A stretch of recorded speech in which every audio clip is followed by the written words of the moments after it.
काशी में महादेव के पुनः प्रवेश, माता आदिशक्ति और महादेव के संयोग के साथ प्रथम पूज्य गणेश जी के भव्य हेरंब रूप के दर्शन प्राप्त कर आप सभी धन्य हो।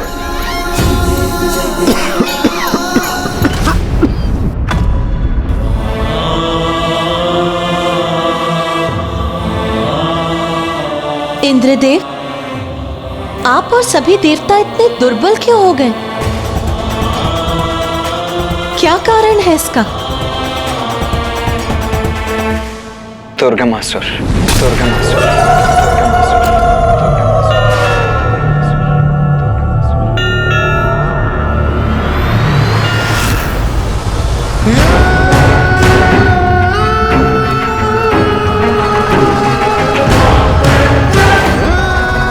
इसलिए अब तो सर्वत्र अज्ञानता के अंधकार का विस्तार होना चाहिए, तो फिर दूर में दिखाई देती ये लौ कैसी? वो लौ तुम्हारा काल है। तुम्हें दिखाई देने वाली वो लौ उनकी आशा की प्रतीक है, जिनकी आस्था अच्छाई में है, और इसीलिए तुम्हारे सर्वनाश की सूचक है। शांत हो जाओ तुम।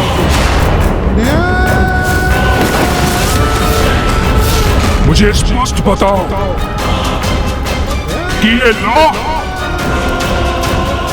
कहां से उत्पन्न हो रही है? बताओ वेद माता। वेद को संसार से लुप्त करना चाहते हो और वेद से ही प्रश्न कर रहे हो? महान असुर हो ना तुम, यही विश्वास है ना तुम्हारा? तो जाओ और जाकर ज्ञात करो कि क्या है वो लौ। मैं अपने प्राण त्याग दूंगी, किंतु तुम्हारे प्रश्नों का उत्तर कदापि नहीं दूंगी। तो मुझे कम आंकने की भूल मत करना, क्योंकि मैं दुर्गमासुर हूं और मुझे अपने प्रश्नों का उत्तर कैसे ज्ञात करना है, भली बात ही ज्ञात है मुझे।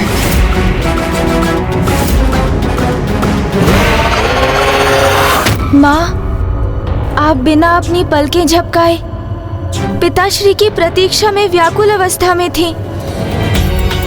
कदाचित इसलिए आपको ये ज्ञात नहीं माँ कि इस अंतराल में दुर्गमासुर ने कितना आतंक उत्पन्न किया है।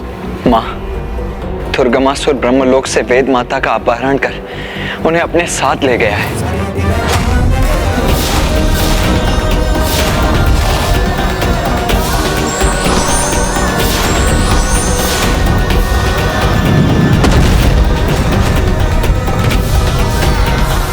माता, इस सृष्टि की रक्षा के लिए मुझे इस असुर से मुक्त कराइए माता।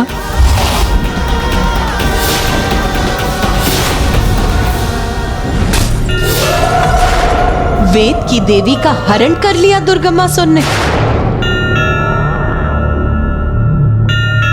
स्वामी, इतना कुछ घटित हो गया, तो फिर उस दुष्ट दुर्गमासुर का वध क्यों नहीं किया आपने? मेरे प्रिय भक्त को यातना पहुंचाने का दुस्साहस कैसे किया उसने? महादेवी दुर्गमासुर का वध करने में अक्षम है देवी।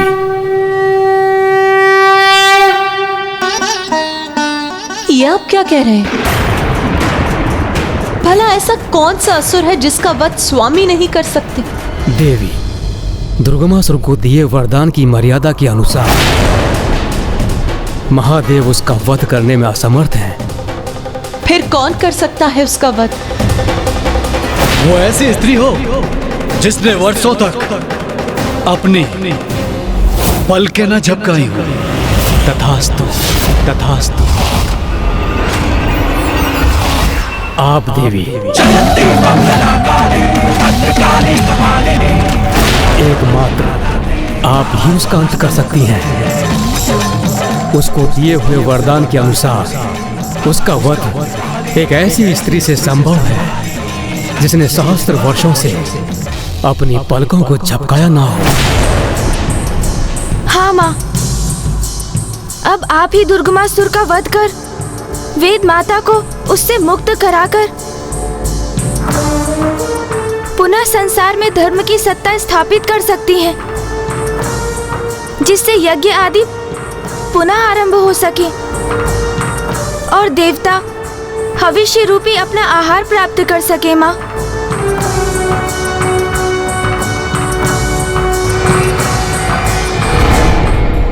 महेश्वरी, दुर्गमासुर के वध के लिए आपको विंध्याचल पर्वत पर जाकर अपनी संपूर्णता को उजागर करने हेतु तपस्या करनी होगी। स्वामी, अभी तो हमने इतनी दीर्घ अवधि तक इतना कष्टप्रद वियोग सहा है। अब जब हम एक साथ हुए भी तो हमें पुनः विलग होना होगा। ये हमारी कैसी नियति है स्वामी। किंतु ज्ञात है मुझे कि यही जगत कल्याण के लिए आवश्यक है और मैं अपनी इच्छा को अपनी संतानों और भक्तों से ऊपर नहीं रख सकती। सत्य है माँ, संसार की भलाई के लिए बहुत कष्ट सहती हैं आप। पुत्र, यदि मेरे भक्त दुखी तो मैं प्रसन्न कैसे हो सकती हूँ? मेरी और तुम्हारे पिताश्री की सुख का तो बस एक ही आधार है, हमारी समस्त संतानों का सुखी और सुरक्षित रहना। जिस गृह में पति और पत्नी के बीच में स्नेह होता है और परिवार के समस्त सदस्यों में पारस्परिक स्नेह की भावना के साथ सामंजस्य होता है, मेरा वास वहीं होता है। हम इतना त्याग इसीलिए करते हैं ताकि संसार में सभी सुख और स्नेह से रह सके। मैं दुर्गमासुर का वध अवश्य करूंगी, किंतु ये तभी संभव होगा जब वेद की देवी उसके बंधन से मुक्त होकर सुरक्षित अपने स्थान पर स्थित हो जाएंगी। और ये कार्य तुम्हें करना होगा गणेश।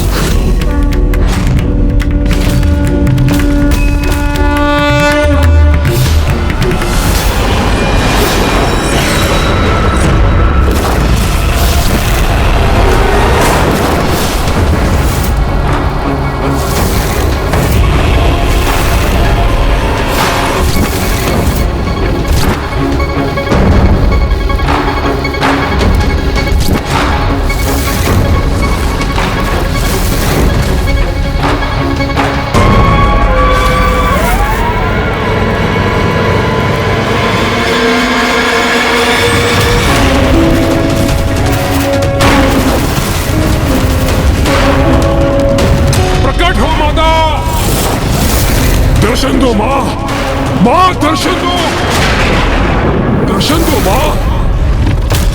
हे माँ, मैं असुरराज दुर्गमासुर आपकी तामसिक पूजा करूंगा और इस पूजा हेतु मैं किसी भी पशु की बलि आपको प्रस्तुत कर सकता हूं, किंतु नहीं, मैं ऐसा कदापि नहीं करूंगा। माँ प्रकट हो माँ, दर्शन दे माँ, दर्शन दे।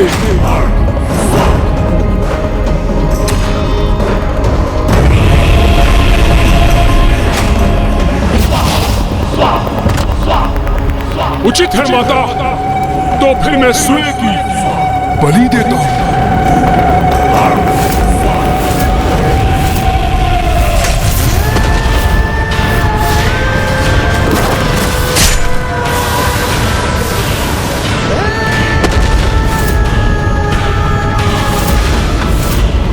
मां प्रकट हो मां, दर्शन दो मां, दर्शन दो मां।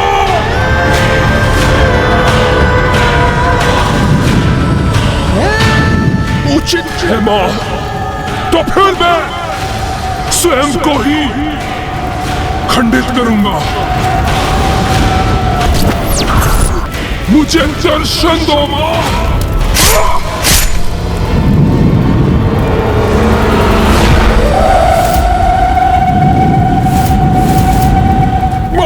दर्शन दो माँ। माँ प्रकट होइए।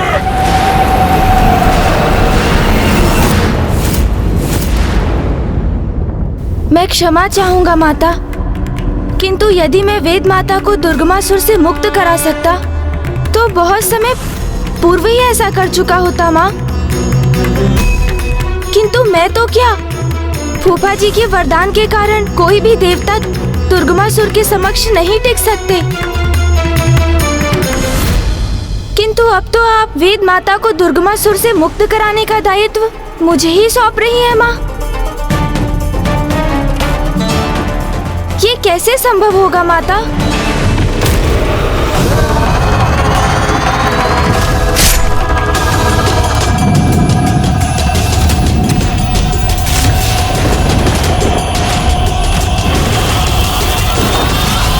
मेरी आहुति स्वीकार करो माँ।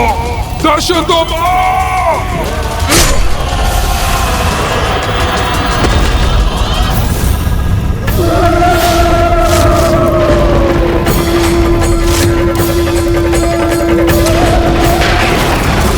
जब दुर्गमासुर मेरे सम्मुख होगा तब मेरे क्रोध का आवेग अपने चरम पर होगा और मैं अपनी क्रोधाग्नि से भस्म करूंगी उसे। किंतु वेद की देवी मेरे क्रोध से कोई क्षति पहुंचे ये मुझे स्वीकार नहीं। इसीलिए मैं उन्हें वहां से मुक्त कर सुरक्षित देखना चाहती हूं। और एक बार वेद की देवी देवताओं के समक्ष पहुंच गई तो वो उन्हें पुनः ऊर्जा प्रदान करेंगी। और जब सभी देवगण पुनः अपना पूर्ण वैभव प्राप्त करेंगे तभी मैं दुर्गमासुर को दंडित करूंगी। इसीलिए वेद की देवी को दुर्गमासुर से छिपकर मुक्त करना होगा। और इतनी चतुराई तुम्हारे सिवाय और किस में है गणेश?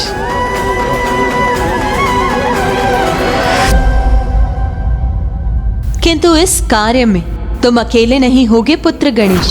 मेरी शक्ति तुम्हारे साथ जाएगी।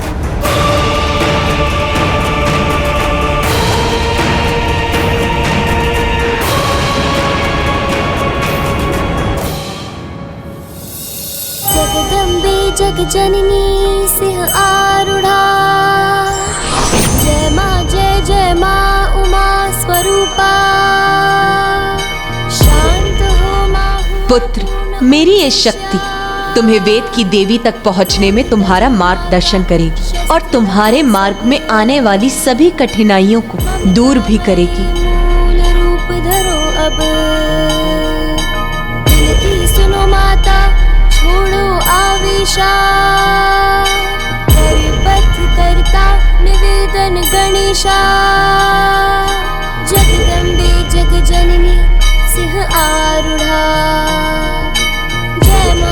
जय माँ उमा स्वरूपा।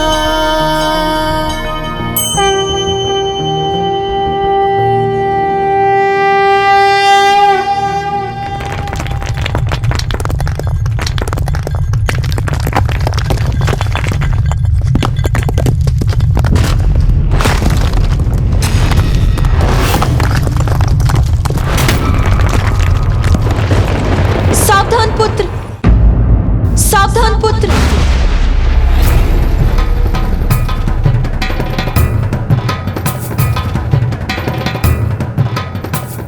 पुत्र, जब मैंने कहा था मेरी शक्ति और मैं अपनी संपूर्णता से तुम्हारे साथ रहेंगे, इसका अर्थ ये है कि मैं सृष्टि की समस्त शक्ति ज्योति पुंज के रूप में तुम्हारे हाथों में स्थित रहूंगी। और ऐसा मैंने इसीलिए करा क्योंकि वेद को लौटाना आवश्यक है, क्योंकि यदि वेद नहीं तो सृष्टि नहीं। किंतु माता, आपकी शक्ति इतनी सहजता से कैसे मध्यम हो सकती है?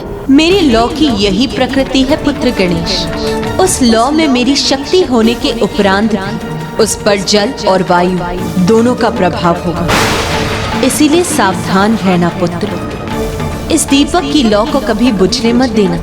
माँ, मैं इस लौ की रक्षा करने हेतु अपने प्राण भी न्यौछावर कर दूंगा, किंतु इसे पूछने नहीं दूंगा।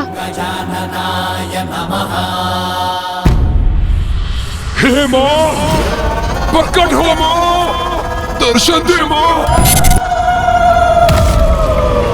उचित है, आप मेरी पूजा और मेरे बलिदान से प्रसन्न नहीं है ना, तो मैं स्वयं अपने शीश की आहुति दे देता हूं। माता, दर्शन दे माँ, माँ प्रकट हो माँ, माँ दर्शन दे माँ,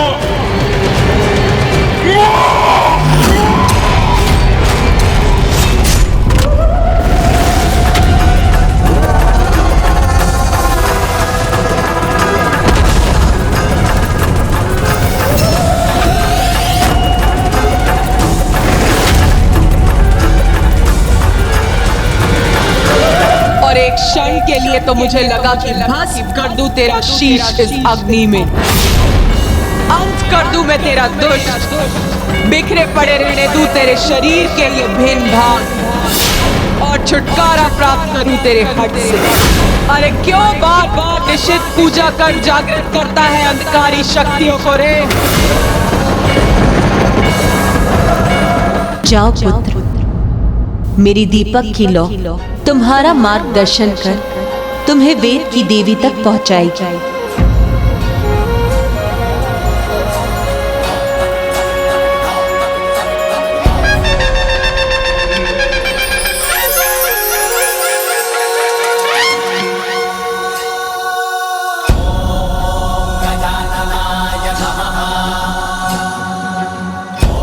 वो दीपक तुम्हें उचित दिशा का संकेत देकर तुम इस पे विश्वास कर आगे बढ़ो पुत्र, तो तुमसे कोई भूल नहीं होगी। अब मुझे आज्ञा दीजिए माँ।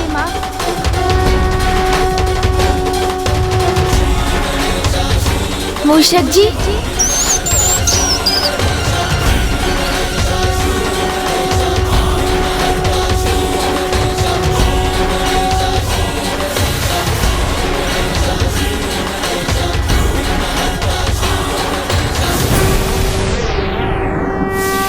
विवश नियमों से बंधी हूँ मैं, अनुष्ठान यदि उचित तो मंत्रों की अनुष्ठात्री देवी को दर्शन देने आना ही होगा।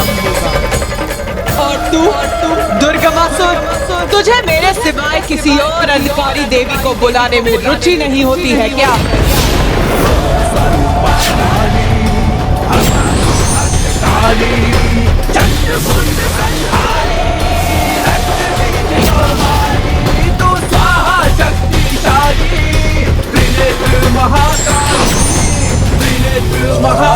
धन्यवाद माता, आपने मेरी पूजा सफल कर दी। आप धन्य हैं माँ, धन्य हैं।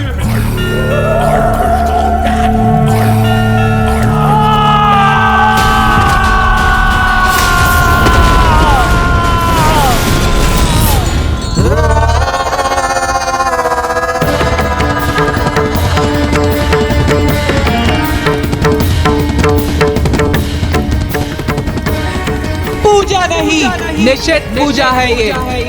तांत्रिक पूजा का विवश किया है तूने मुझे।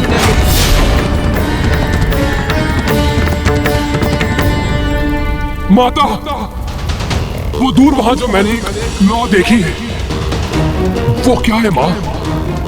वेद माता तो अभी भी मेरे वश में है और संसार से वेद लुप्त है, तो फिर संसार में सर्वथा अंधकार ही छाना चाहिए ना माँ? तो फिर इस प्रकाश की उत्पत्ति कहां से हुई माँ? वेद माता तेरे वश में है, फिर भी अज्ञानी का अज्ञानी ही रह गया तू। अरे सुन, महादेव काशी लौट आए हैं। महादेव और आदि शक्ति का पुनर्मिलन हुआ है और इस मिलन के कारण तुझे ये प्रकाश दिखाई दे रहा है। बस इतनी सी बात, मैं व्यर्थ ही चिंतित हो रहा था। यदि महादेव और आदि शक्ति साथ आ गई है तो मुझे उससे क्या? माता, माता रुकिए माता, मुझे बताइए इसके पीछे क्या छुपा है जो मैं देख नहीं पा रहा हूँ माँ? बताइए माँ, कृपया मुझे बताइए। जब तू इतना कुछ कहता है तो तुझे दिखाई कैसे देगा मूर्ख? मुझे यहाँ बुलाकर अपने प्रश्न का उत्तर तू स्वयं ही दे रहा है।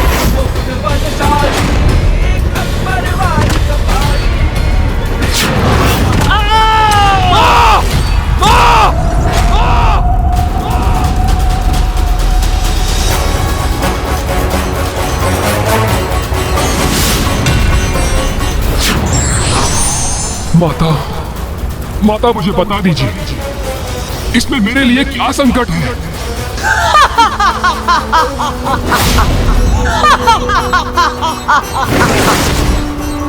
सत्य में मूर्खाधिराज है रे तू। तेरे ऊपर तो संकट ही संकट है मूर्ख। वो कैसे माता?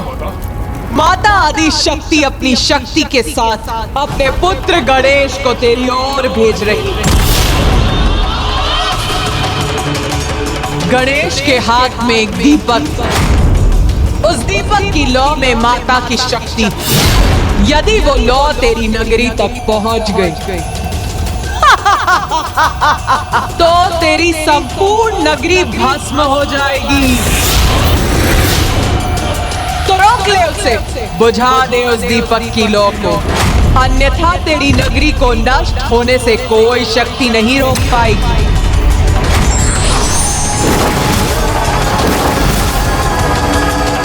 भक्त कैसा भी हो, ईश्वर कभी उसका अहित नहीं चाहते, अपितु उसे उसकी भूल का आभास कराकर उसका मार्गदर्शन करते हैं।